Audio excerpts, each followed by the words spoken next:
ಚಿನ್ನದ 2 ಸರ, ಕೈತುಂಬ ಬಳೆ ತೊಟ್ಟು, ಬಲಗೈಗೆ ಒಂದು ಪರ್ಸ್ ಸಿಕ್ಕಿಸಿಕೊಂಡು ಭರ್ಜರಿಯಾಗಿ ಬಂದಿದ್ದರು.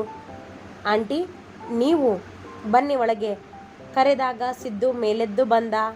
ಸ್ಟೈಲ್ ಆಗಿ ನಡೆದು ಬಂದ ಶೋಭಾರವರು ಸೋಫಾದಲ್ಲಿ ಕುಳಿತರು. ಕಾಲಿನ ಮೇಲೆ ಕಾಲು ಹಾಕಿ ಕಾಲಲ್ಲಿ ಹೊಸ ಚಪ್ಪಲಿ ಹಾಕಿದ್ದನ್ನು ಕೂಡ ತೋರಿಸುವಂತಿತ್ತು ಅವರ ವರ್ತನೆ.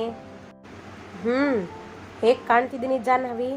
ಕೇಳಿದರು ಅವಳತ್ತ ನೋಡಿಯೂ ನೋಡದಂತೆ ದಿಮಾಕಿನಲ್ಲಿ ಮುಖ ತಿರುಗಿಸುತ್ತಾ. ನೋಡಲು ಅತಿಯಾಗಿ ಕಂಡರೂ ಚೆನ್ನಾಗಿ ಕಾಣ್ತಿದ್ದೀರಾ ಆಂಟಿ ಎಂದಳು ಒಳಗೊಳಗೆ ನಗುತ್ತಾ.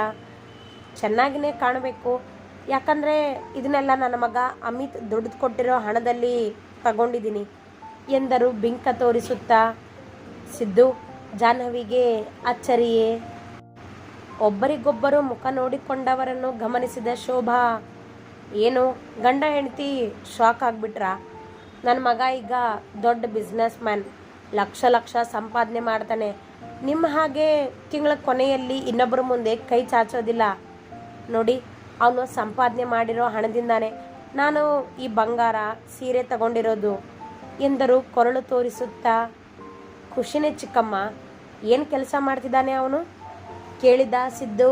ಇವರೇನಾದರೂ ಹೇಳುವರೇನೋ ಎಂದುಕೊಂಡು. ಅದೇನೋ ಎಕ್ಸ್ಪೋರ್ಟ್ ಬಿಸ್ನೆಸ್ ಅಂತೆ ಎಂದರು ಹೆಮ್ಮೆಯಿಂದ ಹೇಳುವಂತೆ. ಯಾವ ಕಂಪನಿ ಕೇಳಿದಳು ಜಾಹ್ನವಿ. ಅದೆಲ್ಲ ನಿಮಗೆ ಯಾಕೆ? ಓ, ನೀವು ಆ ಕೆಲಸ ಮಾಡೋದಕ್ಕ? ಏನು ಬೇಕಾಗಿಲ್ಲ, ಮಾಡ್ತಿರೋ ಕೆಲಸನೇ